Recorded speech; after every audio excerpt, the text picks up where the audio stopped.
अस्सलामुअलैकुम नाज़रीन कराम, नई वीडियो में आपको खुश आमदीद कहते हैं। मालूम ये होता है जैसे नवाज़ शरीफ पाकिस्तान में एक नई रेड लाइन है और नवाज़ शरीफ की जानिब या उनकी फैमिली की जानिब या उनके जो बाकी लोग हैं उनकी जानिब अगर कोई देखेगा, कोई फ़ैसला देगा तो वो फ़ैसले पलटा दिए जाएंगे और अगर उनके ख़िलाफ़ फ़ैसले हैं तो वो तब्दील होते हुए आपको नज़र आएंगे। बहुत कुछ होता हुआ आपको नज़र आएगा। अब बड़ी अदालत ने सुन ली है। आप जानते हैं कि एक अहम फ़ैसला दे के गए थे साबिक चीफ जस्टिस उमर अता बंदयाल। नैब तरामीम का ये फ़ैसला था जिस पर बहुत ज़्यादा शोर मचा हुआ था और इसमें इमरान खान दरख्वास्त गुजार थे। ज़ाहिर है ये बड़ा सेंसिटिव मामला है। ये कैसे हो सकता है कि आपके ऊपर केसेस हों, आप हुकूमत के अंदर आएँ, आप नैब तरामीम करें, अपने आप को क्लीन चिट दें, फिर तो मुल्क ही बंद कर दें, एहतसाब करने का सिस्टम ही बंद कर दें। तो ये मुमकिन नहीं है। अब इस पर हुआ क्या? नैब तरामीम उड़ाने वाला केस, उस पर टाइम मांगा अनवारुल हक काकड़ की हुकूमत ने। हालांकि अनवारुल हक काकड़ की हुकूमत का नैब तरामीम के मामले से कोई लेना देना नहीं है। ना आप पार्लियामेंट हैं, ना आप इलेक्टेड गवर्नमेंट हैं, ना आपका मामला है। लेकिन चूँकि इस सारे मामले के अंदर इसहाक डार, शहबाज शरीफ, नवाज शरीफ और इस शरीफ ख़ानदान के बाकी अफराद के केसेस बहाल हो गए। हालांकि वो केसेस बहाल हो भी जाएं तो होना कुछ नहीं है। एट दी एंड इन्हें रिलीफ मिलना ही मिलना है। और हम नवाज शरीफ से के हवाले से जानते हैं कि उनके ख़ानदान ने जो चाहा, उन्होंने जो डिमांड की, वो डिमांड ऊपर वालों की जानिब से, ताकतवरों की जानिब से पूरी की गई। लेकिन अब लगता यह है कि सुप्रीम कोर्ट शायद नैब तरामीम के फ़ैसले को भी बरकरार ना रखे और कहे कि ठीक है, तरामीम की गई हैं, अगर आप 49 करोड़ माल बनाते हैं तो बिल्कुल ठीक है, कोई मसला नहीं है, बस 50 करोड़ आपने नहीं बनाना। 50 करोड़ बनाएंगे तो फिर आपको नैब को फेस करना पड़ेगा। अब चीफ जस्टिस काजी फायज ईसा इस केस को खुद सुनेंगे और 5 रुकनी लार्जर बेंच मंगल को नैब तरामीम फैसले के खिलाफ निगरान वफाकी हुकूमत की इंट्रा कोर्ट अपील पर समाअत करेगा। एक और भी बड़ा अहम सवाल है कि यहाँ पे जस्टिस काजी फायज ईसा खुद सरबराही कर रहे हैं, लेकिन जो मिलिट्री कोर्ट्स का मामला था, दीगर अहम मामलात आते हैं, वहाँ पे हमारे सीनियर जज साहिबान जिसमें ख़ुद चीफ जस्टिस भी शामिल हैं या जस्टिस तारिक मसूद हैं, ये उन केसेस में क्यों नहीं बैठते या क्यों वो केसेस नहीं सुनते? ये भी बड़ा अहम नुक्ता है जो बार बार मुख्तलिफ लीगल एक्सपर्ट्स की जानिब से उठाया भी जाता है, लेकिन ज़ाहिर है इस सवाल का कोई जवाब हमें देखने को नहीं मिलता। तो अब अगर आप नैब तरामीम वाला फ़ैसला ख़त्म कर देंगे साबिक चीफ जस्टिस उमर अता बंदयाल का, तो वो जो सारे केसेस नैब में बहाल हुए थे वो सारे के सारे वापस हो जाएंगे और फिर सत्ते खैरा हो जाएंगी पीपल्स पार्टी के लिए, सत्ते खैरा हो जाएंगी नून लीग के लिए, सत्ते खैरा हो जाएंगी बाकी सब के लिए। अच्छा, फिर तासुर ये दिया जा रहा है जैसे पीपल्स पार्टी और नून लीग आपस में नाराज़ हैं। मसलन मैंने आपको ख़बर दी थी कि नवाज़ शरीफ ने पीडीएम की लीडरशिप से मुलाकातें और टेलीफोनिक रब्ते करने का फ़ैसला किया है, जिसमें फजल रहमान के साथ तो अभी तक वो मिले नहीं हैं। तो अब पता चला कि पीपल्स पार्टी जो बयानबाजी कर रही है उसकी वजह से नवाज़ शरीफ अच्छे खासे नाराज़ हैं, इसलिए उन्होंने आसिफ जरदारी से रब्ता न करने का फ़ैसला किया है।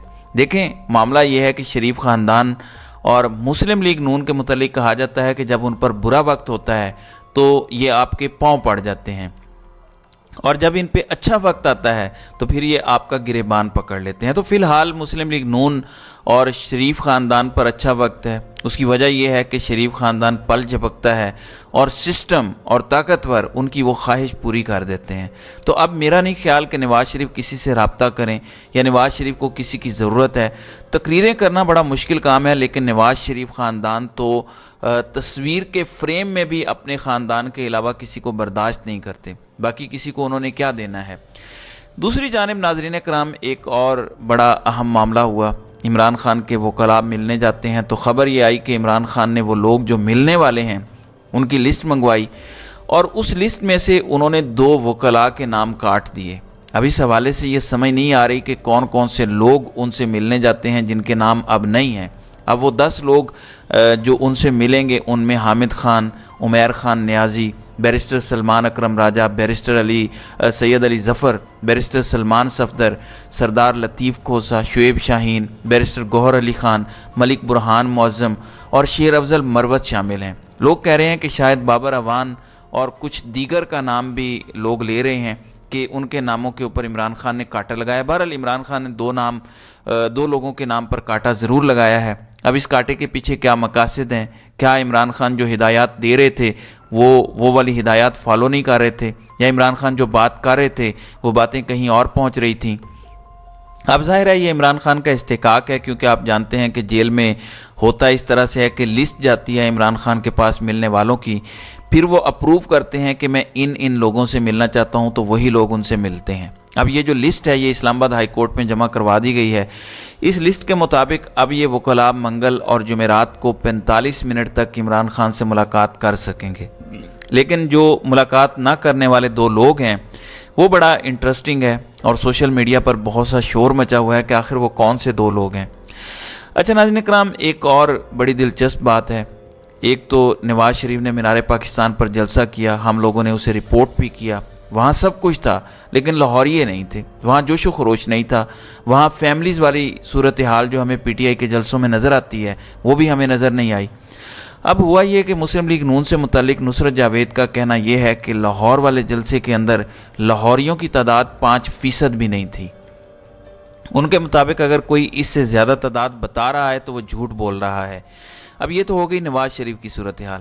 اب نواز شریف کی ایک بی ٹیم بھی ہے، اور یہ ان کے اپنے لوگ ہیں۔ مسلم لیگ نون کے اپنے لوگ آف دا ریکارڈ مانتے ہیں کہ استحکام پاکستان پارٹی ان کے لیے فائدہ مند ہے، اور اگر استحکام پاکستان پارٹی نہ ہوتی تو یہ لوگ کہیں اور چلے جاتے، تو ہمارا ہاؤس فل ہے۔ وہ کہتے ہیں اس لیے یہ لوگ یہاں پہ سب اکٹھے ہو گئے ہیں، اور پیپلز پارٹی کا رستہ بھی بلاک ہو گیا ہے۔ آج استحکام پاکستان بنے کافی مہینے ہو گئے ہیں، لیکن استحکام پاکستان پارٹی جس میں جہانگیر خان ترین اور علیم خان ہیں، آج ان کی جان پر بنی ہوئی ہے۔ وہ جہانگیر خان ترین اور علیم خان جو کہتے تھے کہ ہم نے عمران خان کو عمران خان بنایا ہے، اور وہ کہتے تھے کہ وہ جلسے، وہ ہیلی کاپٹر، وہ سب کچھ ہماری وجہ سے تھا، ان کی خود ہمت اور جرت نہیں ہوئی مینار پاکستان پر جلسہ کرنے کی۔ اب انہوں نے خانے وال کا جہانیہ اسٹیڈیم جلسے کے لیے منتخب کیا، وہاں پر ظاہر ہے جہانگیر خان ترین کی تصویریں ہیں، علیم خان کی تصویریں ہیں، لیکن سوال یہ پیدا ہوتا ہے کہ آپ نے کسی بڑے شہر میں جہاں پہ آپ کو زیادہ کوریج ملتی یا زیادہ آپ کو پبلک ملتی، آپ نے وہاں پہ جلسہ کیوں نہیں کیا؟ اب کہیں ایسا تو نہیں ہے جو نواز شریف کے ساتھ ہوا ہے تو نواز شریف کی بی ٹیم یہ چاہتی ہے کہ ان کے ساتھ وہ نہ ہو، لیکن ان کا دعویٰ یہ ہے کہ پنڈال میں 30 سے 35 ہزار کرسیاں لگائی گئی ہیں۔ اب وہ علاقہ قریب پڑتا ہے جنوبی پنجاب کے، اور اب مجھے یہ نہ کہیے گا کہ قریب کون سی شوگر ملیں ہیں اور کون سے لوگ وہاں پہ آئیں گے، ظاہر ہے وہاں کا طبقہ تو آئے گا، وہ مسئلہ نہیں ہے، لیکن بات صرف وہی ہے کہ آج وہاں پہ کون سا ایسا رہنما ہوگا جس کی تقریر سننے کے لیے لوگ ٹی وی پر انتظار کریں گے اور لوگ کہیں گے کہ فلاں کی تقریر ہے اور اس کا یہ منشور ہے۔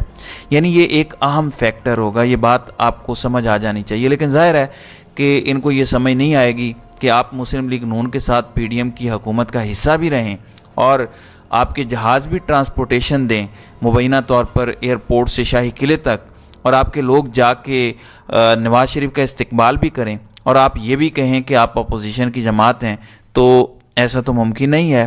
پاکستان کے لوگ بڑے تیز ہیں اور ان کو پتہ ہے کہ یہ مسلم لیگ نون کا ہی بنیادی طور پر آج خانے وال میں جلسہ ہے۔ تو اب دیکھتے ہیں، ابھی تک تو کوئی ہلچل نہیں ہے، دیکھتے ہیں آگے کیا ہوتا ہے۔ تو ناظرین اکرام، آپ کی اس ویڈیو کے حوالے سے کیا رائے ہے؟ آپ اپنی رائے کا اظہار کامنٹ سیکشن میں ضرور کیجیے گا۔